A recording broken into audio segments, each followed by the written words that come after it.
J'aimerais qu'on aborde aujourd'hui le sujet de l'éveil vibratoire. Alors, comme à l'accoutumée, on va d'abord procéder sur la partie définition. Donc, l'éveil se définit comme l'action de se révéler, de se manifester, bon, de manière générale. En termes de citation, je trouve une citation assez intéressante dans le cadre de cette interview, celle de Diogène, qui dit « Nous sommes plus curieux du sens des rêves que des choses que nous voyons éveillées ». Donc, c'est-à-dire qu'il y a beaucoup au fond d'analyse qui est fait rêve dans le monde de la nuit, dans le monde diurne, mais pas vraiment sur est-ce qu'on est vraiment éveillé même durant la journée, et c'est là où peut-être l'humain devrait porter son regard. Sur l'éveil, il y a donc dans la genèse du réel, Bernard de Montréal disait, bon, une phrase, la fusion de l'homme mettra un terme au pouvoir de la mort sur lui, et l'épuration de son mental sera le prix à payer pour cette liberté créative et universelle. Il sera alors éveillé à une réalité ne faisant pas partie de la vie planétaire d'aujourd'hui. Donc voilà, on retrouve effectivement encore une fois cette notion d'éveil qui permettra d'accéder à une réalité qui ne fait pas partie du monde des mortels, du monde de la mort actuellement. Et sur ces éveils, on a beaucoup abordé dans les différentes vidéos qu'on a fait. On a parlé de différents éveils, comment ils marquent l'évolution de l'individu. Il y a l'éveil spirituel, l'éveil psychologique. Et moi, la première question que je voulais vous poser, c'est tout d'abord, pour vous, comment vous définiriez l'éveil en tant que tel? OK. Ben, je vais vous définir ce que c'est pas l'éveil, ce qui n'est pas réellement l'éveil, par rapport à l'éveil vibratoire.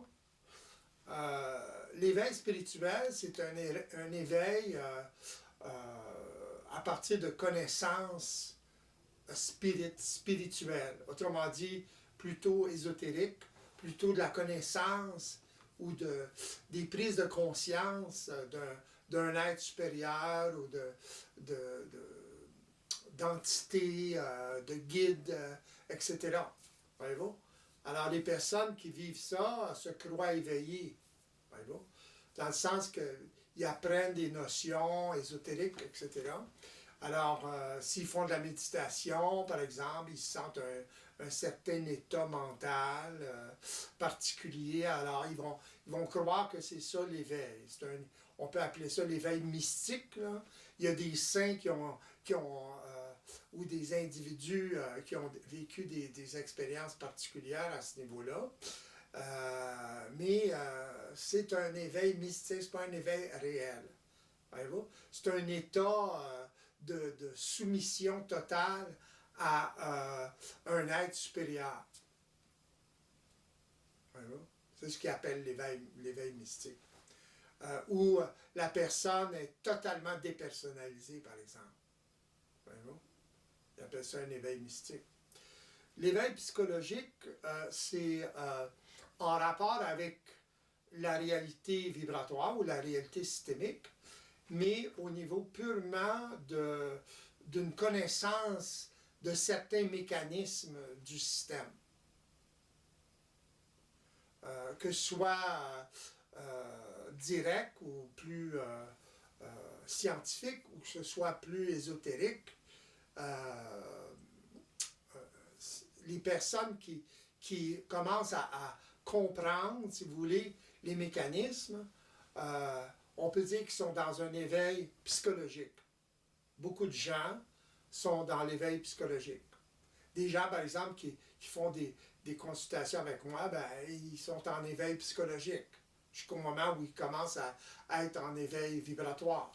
La différence, c'est justement, l'éveil vibratoire, c'est l'intégration de cette connaissance-là. Seulement la connaissance des mécanismes, ça ne vous fait pas vivre quoi que ce soit, voyez-vous, dans le sens d'appliquer ce que vous savez dans votre vie de tous les jours. Alors, l'éveil vibratoire, c'est l'éveil ou la réalisation, mais ce n'est pas une réalisation instantanée, là. C'est la réalisation, savoir comment fonctionne le système, comment on fonctionne. On fonctionne parce qu'on fonctionne à partir d'automatisme de façon constante. Alors, une fois qu'une personne s'éveille à cette réalité-là, dans le sens qu'elle en prend conscience dans sa vie de tous les jours, par elle-même, à ce moment-là, on peut dire qu'elle commence à s'éveiller vibratoirement. Autrement dit, elle commence à appliquer ce qu'elle pense savoir psychologiquement, parce que ce n'est pas tout à fait la même chose, dans la matière, dans le sens qu'elle vérifie. Voyez-vous? Elle commence à avoir une conscience plus large de la réalité vibratoire. Autrement dit, de la réalité du système. Le système, c'est une machine vibratoire.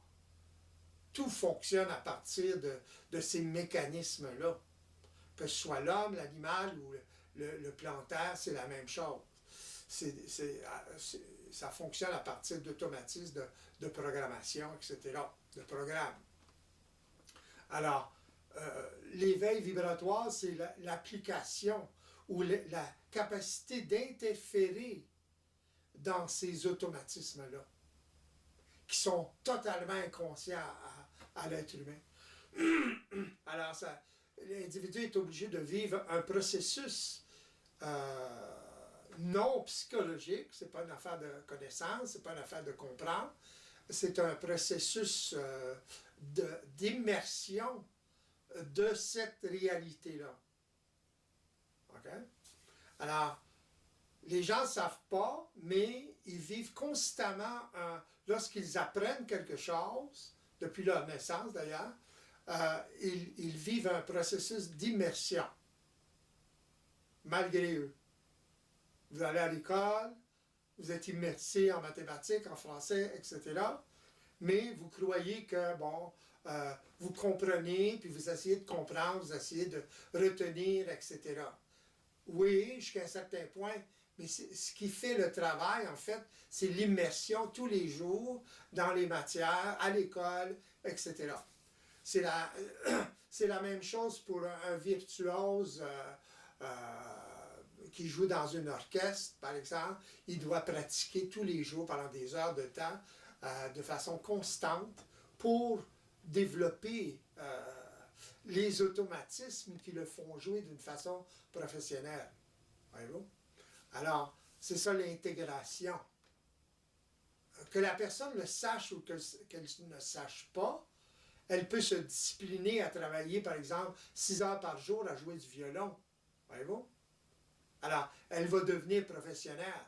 Qu'est-ce que ça veut dire, devenir professionnel? C'est développer des automatismes tellement raffinés que ça se fait tout seul.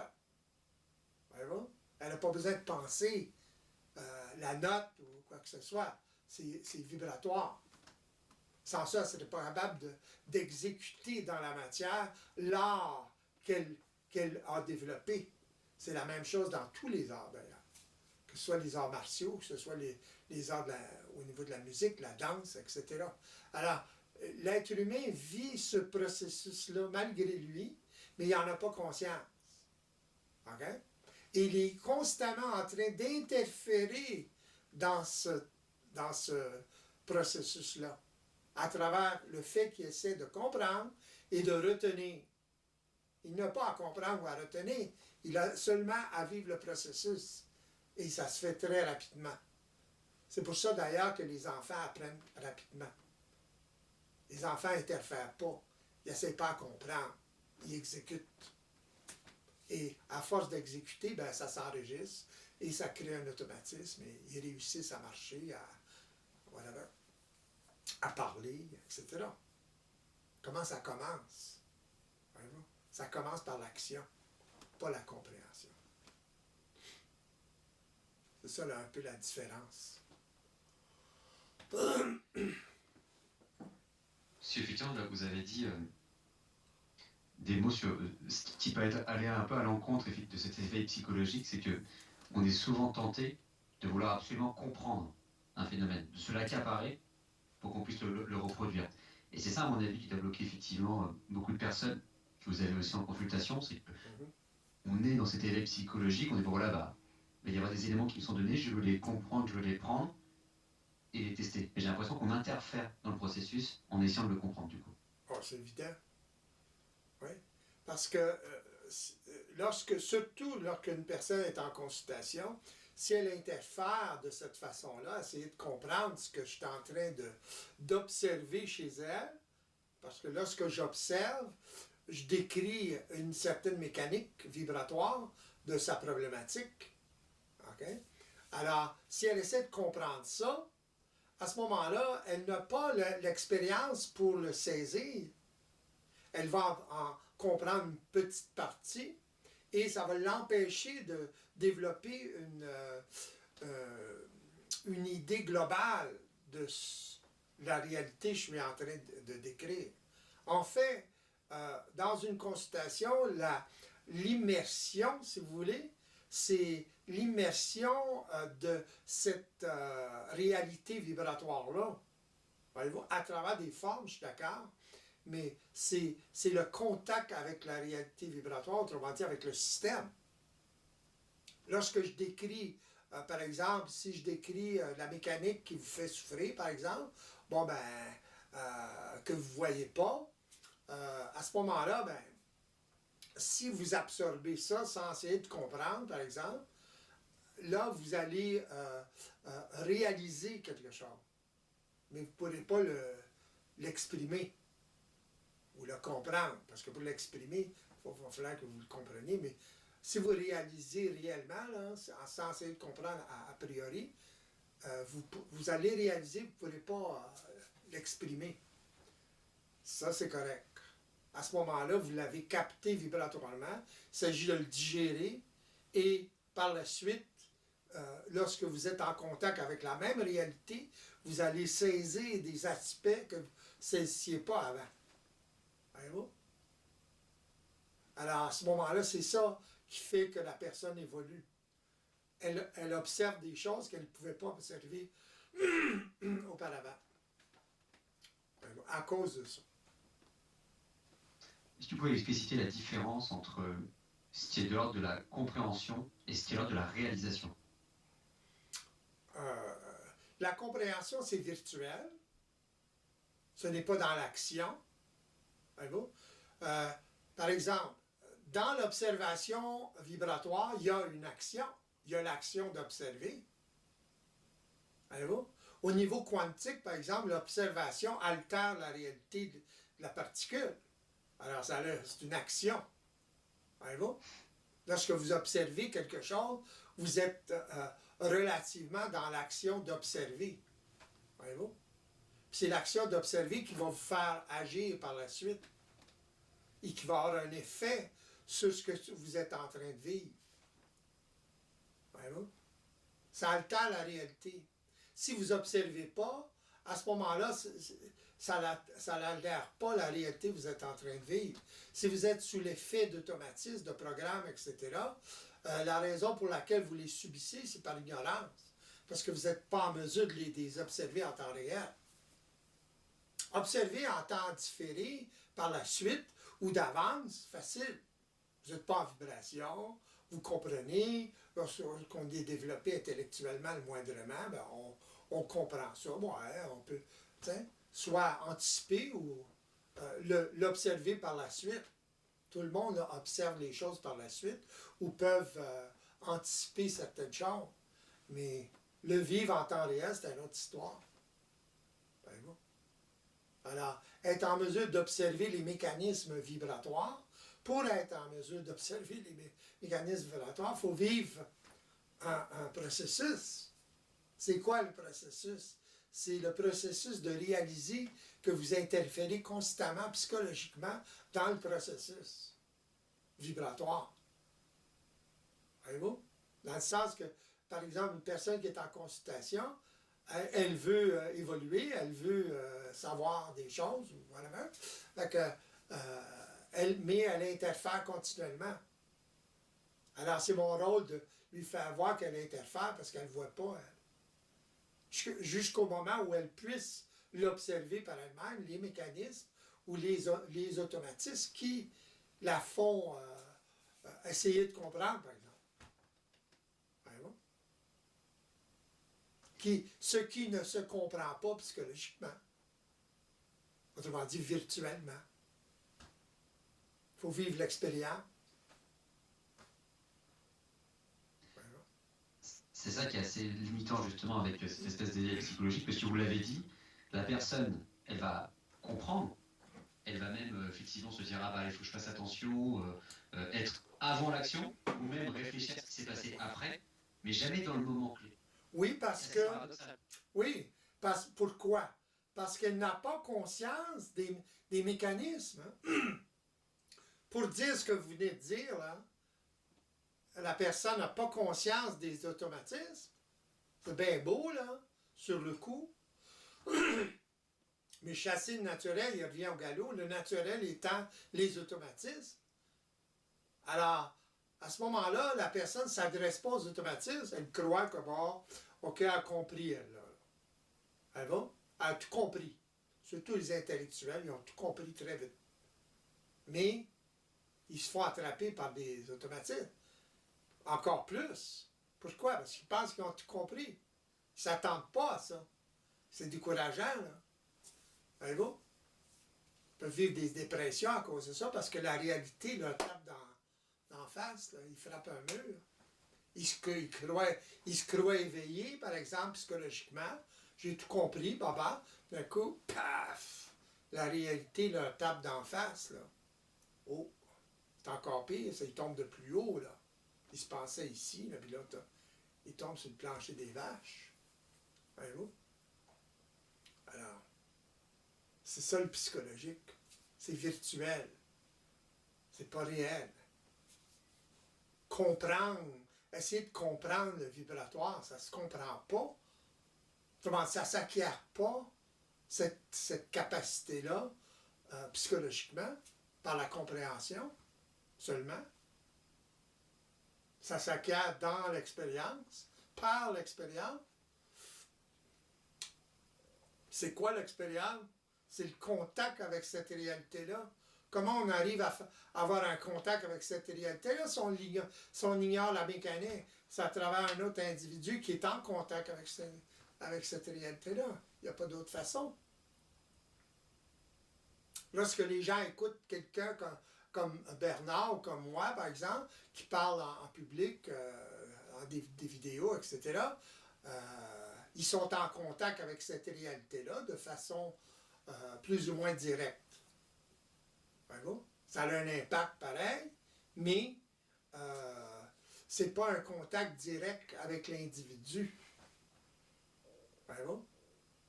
Avoir un contact direct, par exemple, comme j'ai eu avec Bernard, c'est pas la même chose que d'écouter des vidéos puis des cassettes, là.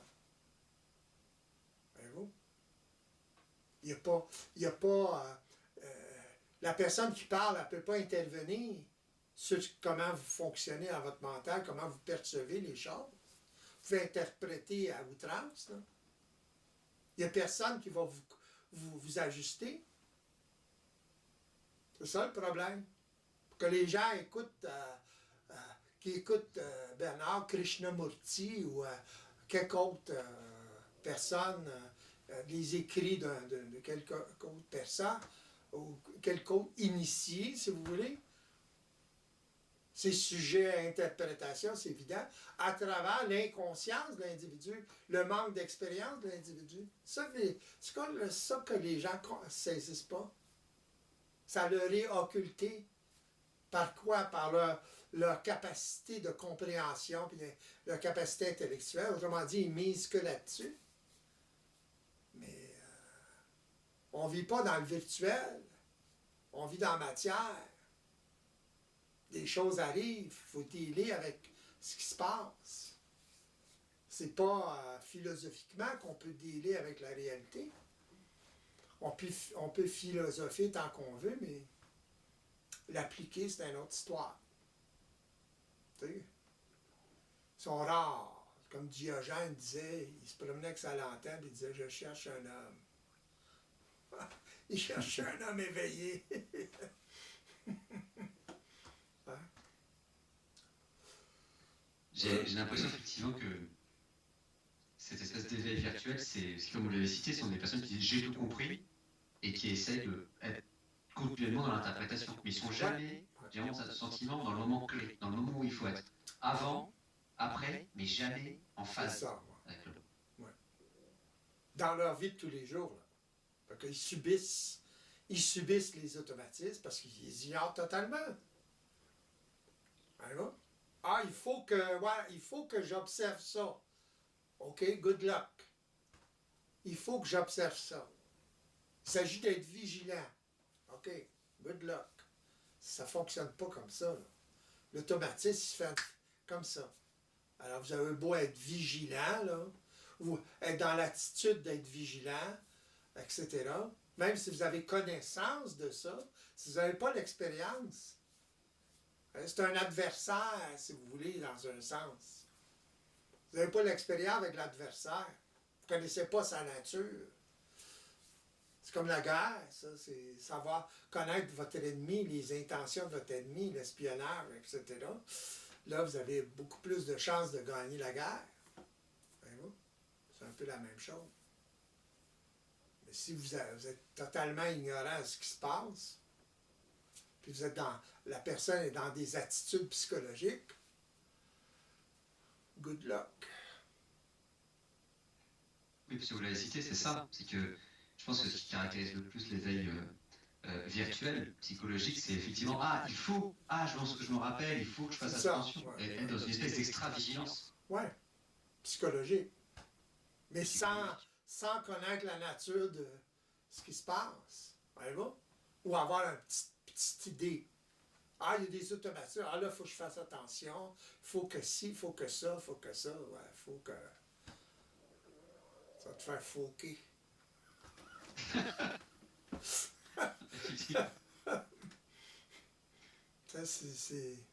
Les gens ont tendance à faire ça parce qu'ils fonctionnent normalement, de façon psychologique. C'est automatique. Les attitudes psychologiques, c'est d'autres automatismes, ça. Ils ne savent pas. Ah, il faut que je fasse ça, il faut que je sois vigilant. C'est des automatismes, ça. L'attitude, c'est un automatisme. Et c'est vrai que ce qui est assez paradoxal, c'est qu'on se crée justement ces automatismes liés à l'attitude et on se croit justement dans l'éveil réel. Oui. Ben, c'est une sorte d'éveil. Je suis d'accord. J'appelle ça l'éveil psychologique. Mais c'est là que c'est dangereux. Plus la personne se croit éveillée. L'éveil, c'est toujours dans la vérification. Voyez-vous? On sait qu'on est éveillé lorsqu'on vérifie. Si on ne vérifie pas, vous ne pouvez pas le savoir. Vous le définissez, vous essayez de... Vous êtes dans le virtuel, justement. C'est la vérification qui va faire passer un individu d'un éveil virtuel à un éveil... Oui, l'expérience de la vérification. C'est quoi la vérification? Bon, si vous êtes en mesure de développer votre capacité d'observation, tranquillement, pas vite, à un moment donné, vous allez être en mesure d'observer des choses, des automatismes que vous n'observiez pas avant. Donc, ça va avoir un effet, ça, dans votre vie. Je ne peux pas aller dans les détails, là, mais ça va avoir un effet. À ce moment-là, il y a une vérification.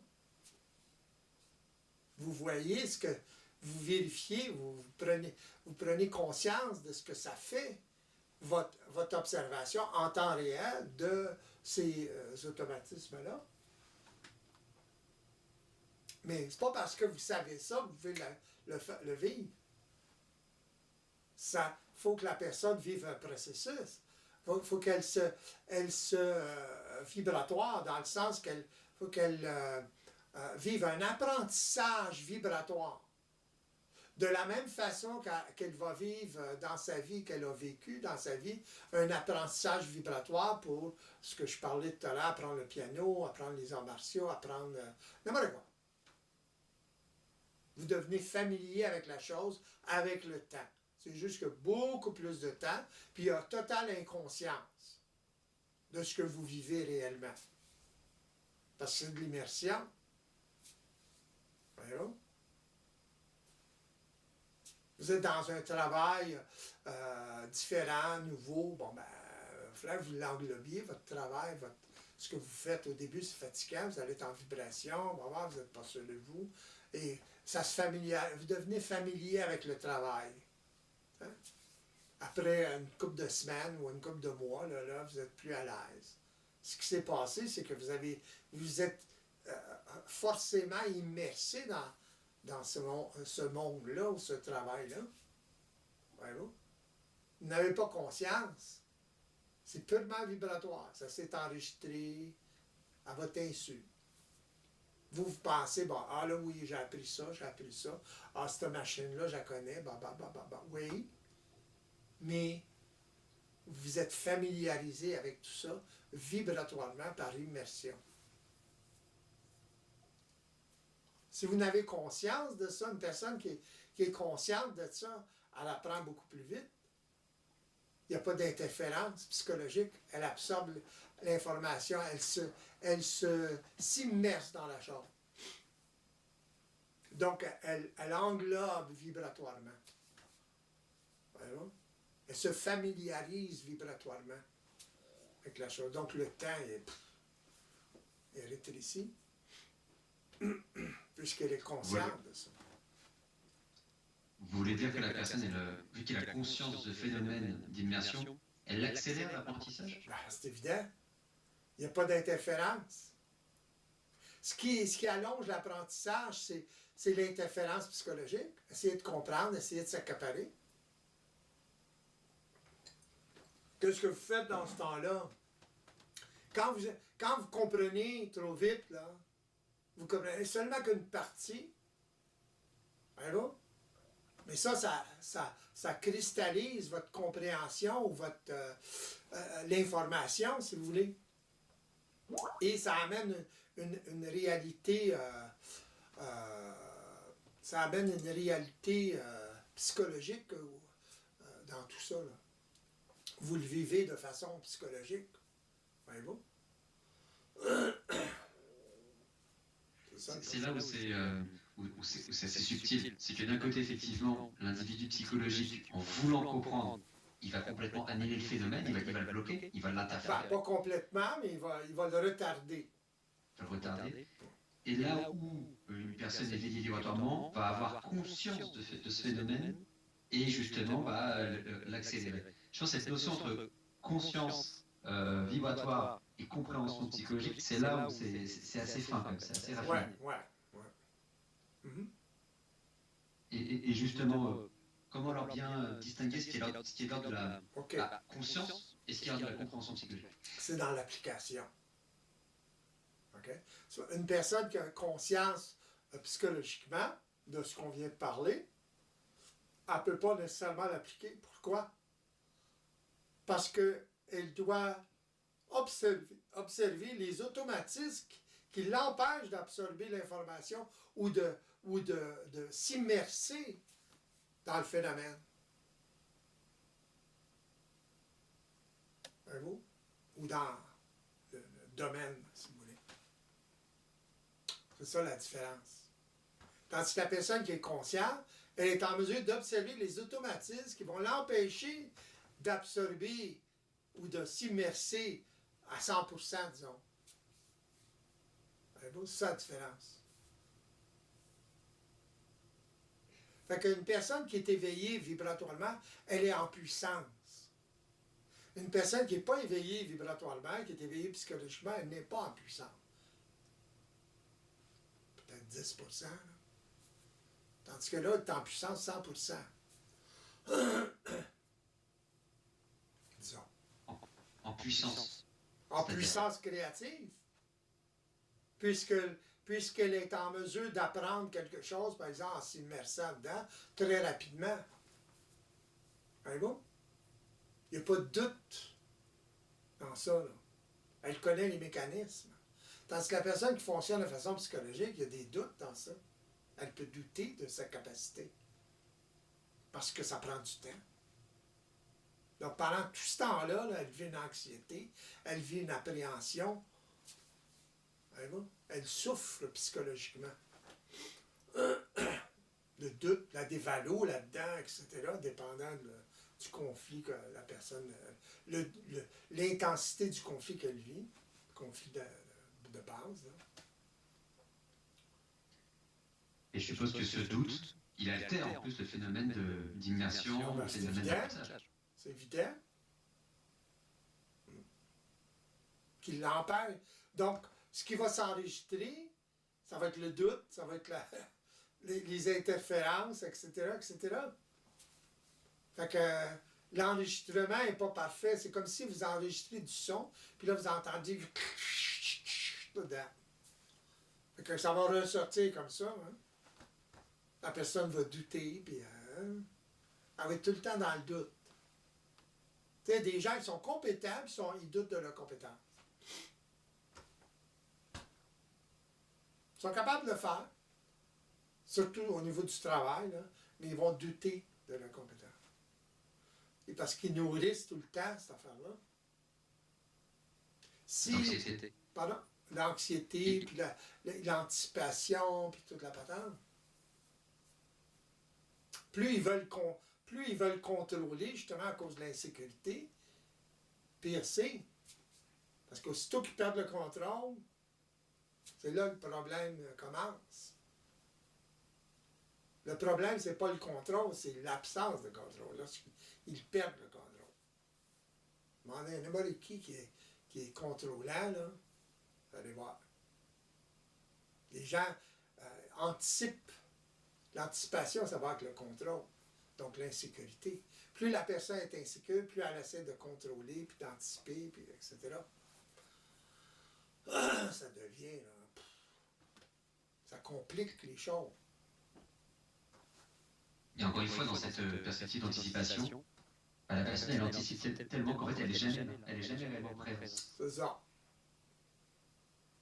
Et on a bien vu que c'est effectivement extrêmement précis. Donc, avec l'exemple que vous avez dit au niveau de l'enregistrement, c'est qu'on enregistre un son, le moindre écart, c'est extrêmement subtil. Parce que le moindre écart, on crée un programme qui joue contre nous.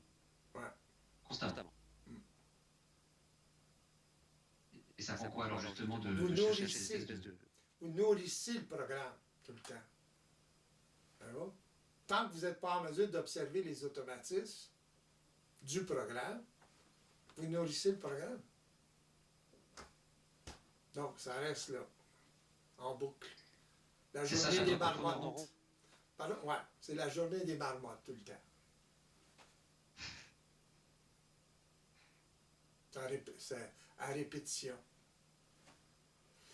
Pourquoi? Parce que la personne nourrit ça tout le temps. À travers son comportement. Pardon? Ça joue contre elle, c'est évident, elle se tire dans le pied tout le temps. C'est plein de monde avec des trous dans les pieds. Ils se tirent constamment dans les pieds. Et ce qui est d'autant plus probant d'un côté, c'est que dans l'éveil psychologique justement conventionné, ces personnes sont persuadées qu'elles sont dans le vrai. Elles sont persuadées, voilà, je sais tout, l'Eureka, moi la vie j'ai compris, tout est théorique, voilà, mais il n'y a pas de contact, il n'y a pas d'adhérence. Leur vie est chamboulée, leur vie est à l'envers. Ils ont de la difficulté dans leurs relations, ils ne sont pas capables de communiquer, ils sont tout le temps émotionnels, ils sont tout le temps en train de péter des plombs, etc. Hein? Regardez les couples aujourd'hui, là.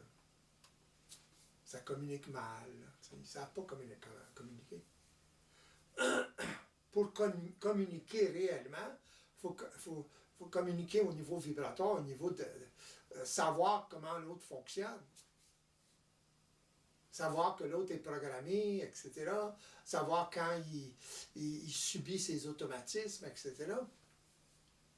Sans ça, vous blâmez l'individu direct, vous personnalisez, etc. Voyez-vous?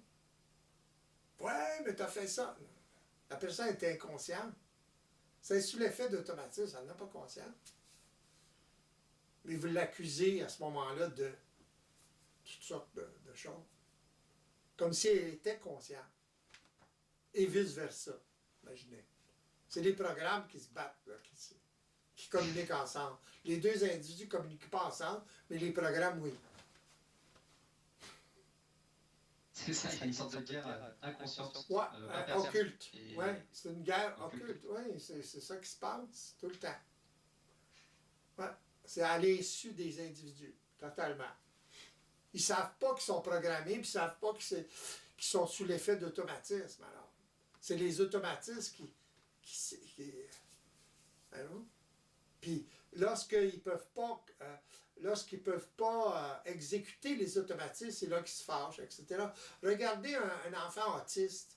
L'enfant autiste, il fait des crises quand il ne peut pas canaliser ou exécuter le programme qu'il est habitué à exécuter. Il va faire toute une crise. Alors, tout le temps. Parce que lui, il fonctionne purement vibratoirement. Il n'y a pas de conscience psychologique développée. Voyez-vous? Et qu'est-ce qui fait que parfois justement l'enfant autiste est... Pardon? Pardon, oui, excusez-moi, oui. Qu'est-ce qui fait que parfois l'enfant autiste justement est en mesure d'exécuter des programmes et parfois non? Parce que lorsqu'il est en mesure d'exécuter le programme, c'est parce qu'il a tellement pratiqué ça. Voyez-vous? Il a répété quelque chose qu'il aime. Actuellement, c'est quelque chose qu'ils aiment. Les choses qu'ils n'aiment pas, ben, ils n'ont pas programmé, c'est évident. Fait qu'ils vont boquer plus qu'un autre enfant. Là, qu'ils ne veulent pas développer ça. Ils ne sont pas conscients des programmes. Mais ils n'aiment pas ça. Les enfants, en général, c'est ça qu'ils font. T'sais? Si vous les laissez lousses, là, ils vont faire ce qu'ils aiment seulement. C'est subtil. Un enfant va aimer faire quelque chose, l'autre il n'aimerait pas faire la même chose. Fait que, tu sais, c'est pour ça qu'il faut encadrer les enfants. On est obligé d'encadrer les enfants puis de les amener à les programmer comme du monde. Vous les programmez de toute façon, mais de façon inconsciente. Parce qu'ils sont immersés avec vous. Ouais. Parce que si vous laissez trop d'espace à un enfant, là, puis vous le laissez s'élever quasiment tout seul, là, il fait sa tête, il fait ce qu'il veut, vous allez voir quand il va grandir, là, il va avoir de la difficulté avec. Et là, il est jamais trop tard, mais il est déjà trop tard. Là. Il a déjà développé les automatismes. Alors là, lorsque vous le contrariez, là, oh là là, lorsque vous lui demandez de faire quelque chose ou pas faire quelque chose, là, c'est la cata, là. Il va faire une crise. Il y en a qui font des méchantes crises. Hein? À la fois intervenir. Là. La façon d'intervenir, c'est de donner des conséquences à des comportements du genre, puis expliquer à l'enfant qu'il est sous l'emprise justement de programmes, puis d'habitudes, de mauvaises habitudes, etc. Il peut comprendre ça. Puis là, ben, il y a des conséquences pour contrecarrer ces mauvaises habitudes. Mais c'est pas évident à appliquer, ça. Voyez-vous? Même si j'explique ça pendant combien de fois dans des consultations à des parents, ça ne veut pas dire qu'ils peuvent l'appliquer. Il faut qu'il y ait un travail qui se fasse chez les parents avant, pas l'enfant. Les parents blâment l'enfant tout le temps, mais dans le fond, c'est pas les enfants le problème, c'est les parents. C'est les parents qui ont laissé trop d'espace à l'enfant. Voyez-vous? Ils ne savent pas. Ils ont programmé l'enfant inconsciemment. Parce qu'ils ne savent pas ce que c'est un enfant. Ils ne savent pas comment ça fonctionne, l'être humain. Ils programment sans le savoir. Parce qu'eux, ils ont été programmés d'une certaine façon. Bon, c'est la chose à faire. OK. Et c'est vrai que de la même manière que souvent les parents vont blâmer l'enfant, alors que leur faute, entre guillemets, de leur côté, c'est ce qu'on disait un peu précédemment, il y a des personnes qui vont dans l'éveil psychologique, qui vont dire, bah moi je sais tout, j'ai mon bagage théorique, et si jamais je vais mal, oh, c'est la faute de l'autre. C'est un peu comme ça, quoi. C'est l'enfer, c'est les autres. Oh, c'est vous qui n'êtes pas ajusté. Tout le temps. Je pense qu'il y a beaucoup de personnes comme ça. Ben oui, ils vont blâmer l'enfant. Quel caractère qu'il a, lui, là. Voilà. Ah, bah, ouais, il tient de sa mère. Ouais, là, il essaie à blâmer quelque chose. Là. Mais dans le fond, c'est les parents, c'est l'environnement direct de l'enfant qui fait que l'enfant agit, réagit d'une certaine façon. Tous les enfants ont le potentiel d'agir comme ça. Tous. ils vont pousser l'enveloppe à l'extrême. Vous leur donnez l'espace, ils vont toujours pousser l'enveloppe. C'est à vous à mettre un cadre. Sans ça, ils vont défoncer votre petit cadre. Il faut que vous ayez la volonté de le faire. Mais la volonté, pour avoir la volonté, il faut être dans l'intelligence de ce qui se passe. La mécanique de ce qui se passe. Des mécanismes. Comment ça fonctionne, un être humain, un enfant, whatever, un adulte. Si vous n'avez pas conscience de ça, ou si vous avez conscience psychologiquement de ça, mais vous n'êtes pas immersé vibratoirement, puis etc., ça a l'air de la misère à l'appliquer. C'est évident. Ben oui, parce que je pense que le sujet, il est là. C'est que, par exemple, des personnes qui sont habituées aux vidéos, ou à celles de Bernard, et même parfois des personnes qui vont être amenées à faire de manière sporadique les consultations, elles vont avoir conscience, mais cette conscience, elles vont avoir cet éveil, mais terriblement psychologique. On va être dans l'appréhension, on va être dans l'anticipation, on va dire « Ah, c'est les autres », mais on ne sera jamais vraiment là, en fait. C'est ça. Ou un éveil spirituel, voyez-vous, vont faire l'appel à Dieu, à whatever, là, quelque entité spirituelle, quelques croyances, voyez-vous, pour contenir l'enfant. Tu fais de la peine au petit Jésus, là, genre, t'as un péché, là, etc., etc. Voyez-vous? Ou les personnes spirituelles, très éveillées spirituellement, si vous voulez, ils vont tolérer des choses chez les enfants, mais là, ils donnent de l'espace. Puis après ça, 10 ans après, là, ils ont les séquelles. Là, ils frappent un mur, là. Ben, l'enfant, on se fait qu'il est comme ça. On ne l'a pas élevé comme ça. Hein? Ouais, mais t'as la résultante, ils ont la résultante de l'espace qu'ils leur donné à l'enfant. Oui, mais c'est naturel, il s'élève naturellement, ouais, c'est ça. Ouais. OK. Manque de discernement total. Pardon? Oui, non, je disais effectivement, enfin, il s'énerve naturellement, c'est le programme qui se déclenche jusqu'à là. Ouais. Ils sont programmés à faire ce qu'ils veulent, puis quand ils veulent, etc. Donc, essayez pas de le faire. Essayez d'aller à l'épicerie avec un enfant comme ça, vous allez voir le bordel. Il va faire une crise de bacon dans le chariot. Ah! Il essaie d'imposer la volonté. Même chose qu'un enfant autiste. Il est programmé comme ça, puis là, ben, on l'empêche. Je le veux, ça. Tu es habitué à l'avoir. Pas grave, hein? Fait que là, la mère refuse. Oh là là! Il va faire une crise. Aussitôt qu'un enfant fait ça, il faut lui donner une conséquence. Qu'il ait 2 ans, 3 ans. Une conséquence, du coup, c'est... N'importe quoi, qui marche, qui fonctionne. Et c'est ça qui va faire en sorte que ce programme qui est déclenché de contrariété va être modifié. C'est justement ça donne un cadre à l'enfant. Dans le sens que si il communique mal, par exemple, lorsqu'il fait une crise, il communique mal, ou s'il veut, s'il y a quelque chose à changer, ben, la mère va donner des conséquences à l'enfant. Lui expliquer pourquoi il y a des mauvaises habitudes, etc. Qu'il comprenne ou pas au début, c'est pas grave.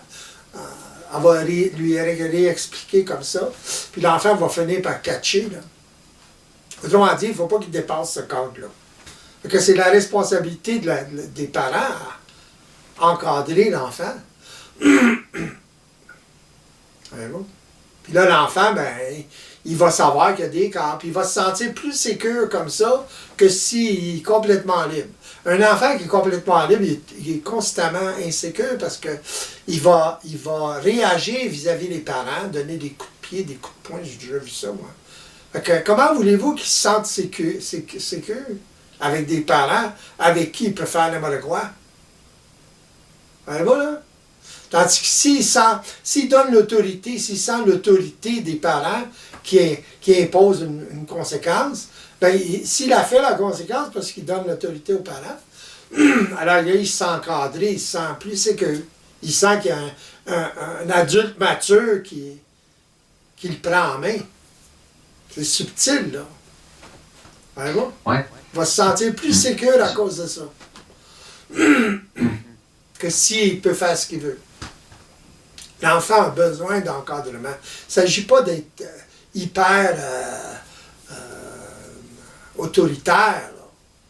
Il y en a, par exemple, ils accumulent, ils veulent faire bien faire, là, puis ils accumulent, puis ils accumulent, puis ils accumulent, puis ils laissent faire, puis ils laissent faire, puis ils avertissent, puis ils avertissent.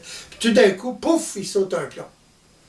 Qu'est-ce que ça fait chez l'enfant, ça, quand le parent saute un plomb? Puis l'enfant, lui, il est dépendant pour sa sécurité, il est dépendant des parents. C'est le rejet total, là. Il va se sentir rejeté quand il va avoir peur. Peur de l'abandon, peur de... Parce qu'il a besoin d'être sécurisé. Il ne peut pas se lever tout seul. Surtout quand il est plus jeune.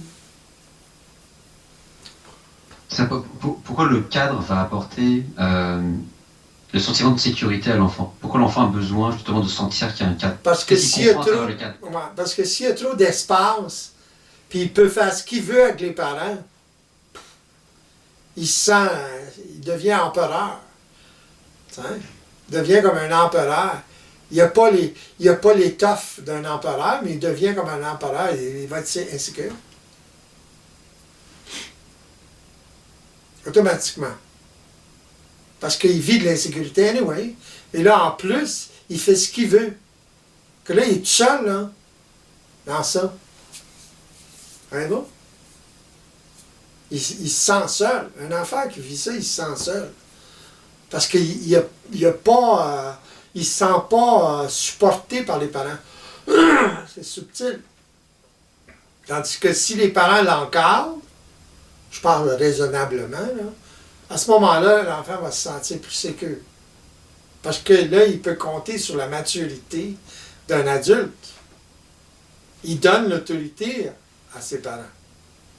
Pourquoi un enfant exécute la conséquence, vous pensez? Il devrait s'en foutre.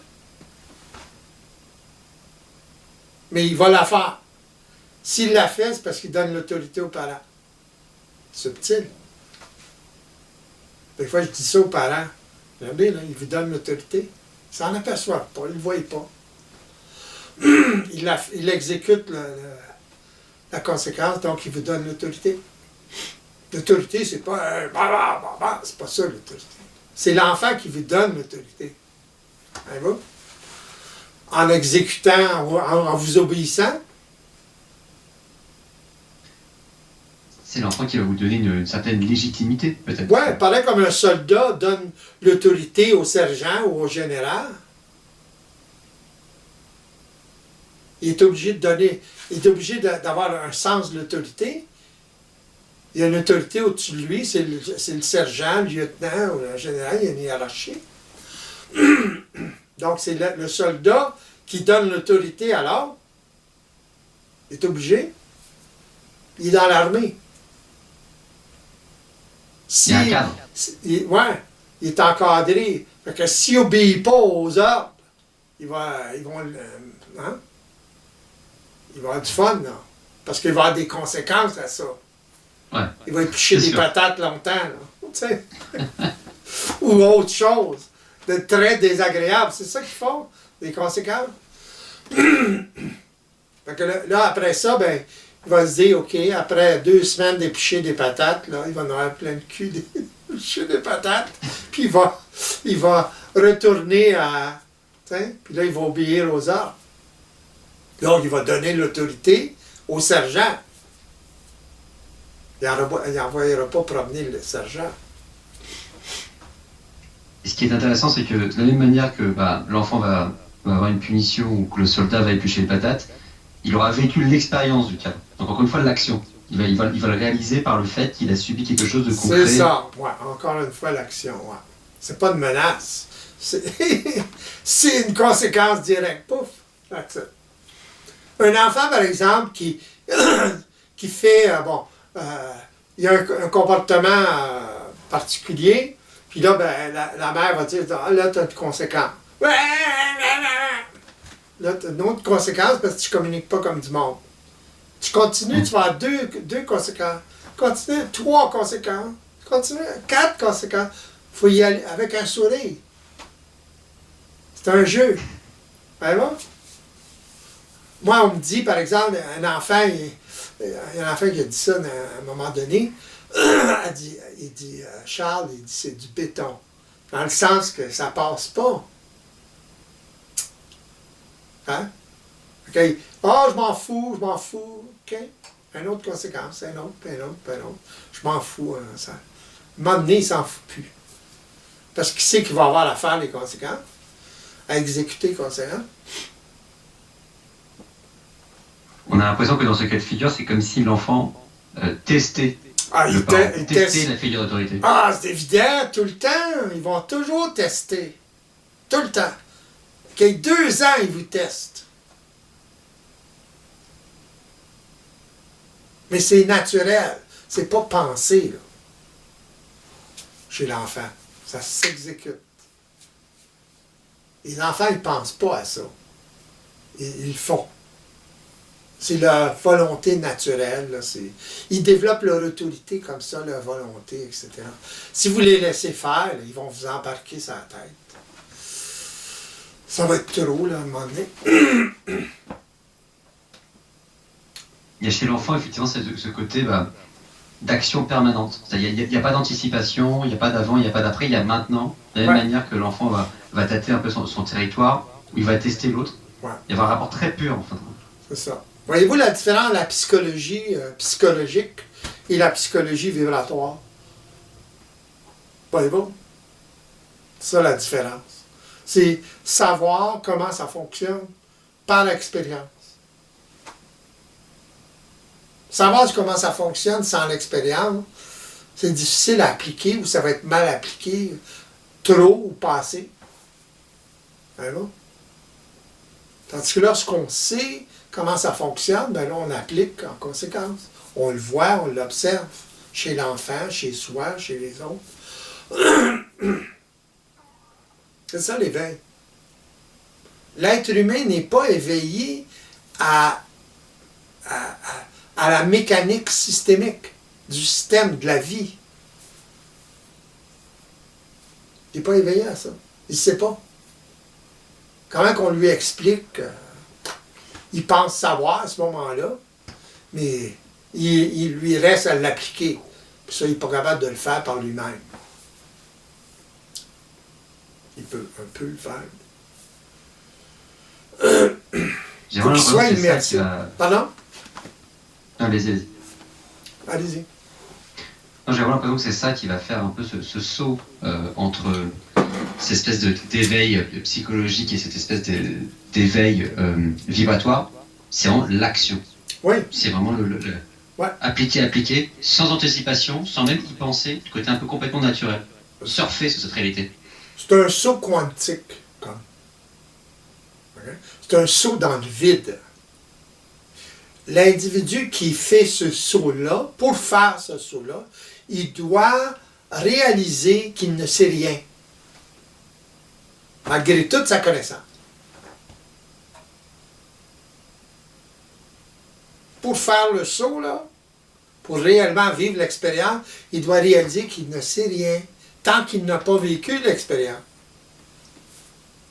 Autrement dit, la perspective ou on va appeler ça comme ça, la compréhension virtuelle, ou pas virtuelle, mais la compréhension vibratoire, la compréhension dans l'action, à cause de l'action, et la compréhension virtuelle, c'est pas la même chose. C'est le jour et la nuit. Alors, faire le saut d'un à l'autre, il est dans le vide. Ça joue avec son insécurité tout le temps. Ça, c'est pas facile. Voyez-vous? Les gens ils gèlent, ils choquent. Parce qu'ils ne sont pas habitués à ça, à ne pas savoir. Il faut qu'ils sachent tout d'avance. Voyez-vous? C'est de s'habituer à ne pas savoir, puis savoir seulement dans l'action. Si vous voulez. Autrement Ce qui dit. va à l'encontre. Pardon? Oui, je disais ce qui va à l'encontre totalement du mode de pensée, on va dire psychologique, où là, il faut être dans l'anticipation, il faut savoir avant. Il faut comprendre avant, etc. Ouais. Mais ce que le monde ne savent pas, c'est que c'est dans l'action qu'on apprend. Regardez un enfant, c'est le même qui fonctionne. Ça ne pense pas, un enfant. C'est pour ça qu'ils apprennent vite. Ils s'immergent dans l'affaire. Pas quand ils sont jeunes, quand ils ne sont pas encore pollués par les parents, là, par l'environnement. Trop pollués par l'environnement. Il n'apprend pas à parler parce qu'il pense. Il apprend à parler parce qu'il exécute. Il exécute quoi? Il imite les parents. Les parents parlent. Fait que, il a un besoin de communiquer. Il va dire bah, bi, pa, maman, whatever. Mais il comprend plus ou moins ce que ça veut dire au début. Il finit par le réaliser. Ah, ça c'est maman, ça c'est papa. C'est parce que les parents vont le répéter. Au début, il ne sait pas, il parle. Il n'y a pas de compréhension. Il y a seulement l'exécution. Que vous l'immersez dans une famille espagnole, il va apprendre l'espagnol. Vous le prenez de cette famille-là, vous le mettez dans une famille française, il va apprendre le français très vite. Vous prenez là, vous le mettez dans une famille anglaise, il va apprendre l'anglais très vite. Parce qu'il est immersé. L'enfant, il se... Oui. Il baigne naturellement, l'enfant. Il baigne naturellement. L'enfant, il s'éveille naturellement dans le rêvatoire. C'est au fur et à mesure des années qu'il s'endort dans le psychologique, quoi. Ouais, ben il exécute ça naturellement. C'est son environnement qui l'amène à développer une conscience psychologique. Parce que lui, il n'a pas conscience qu'il est dans une conscience vibratoire. Voyez-vous? C'est naturel. C'est naturel. Puis quand il développe une conscience psychologique, bien là, ça commence à interférer. Pour ça, ça prend plus de temps, l'apprentissage prend plus de temps. Il y a le doute, il y a la compréhension d'abord. Il veut comprendre tout ça, on lui indique, on le force quasiment à comprendre tout de suite.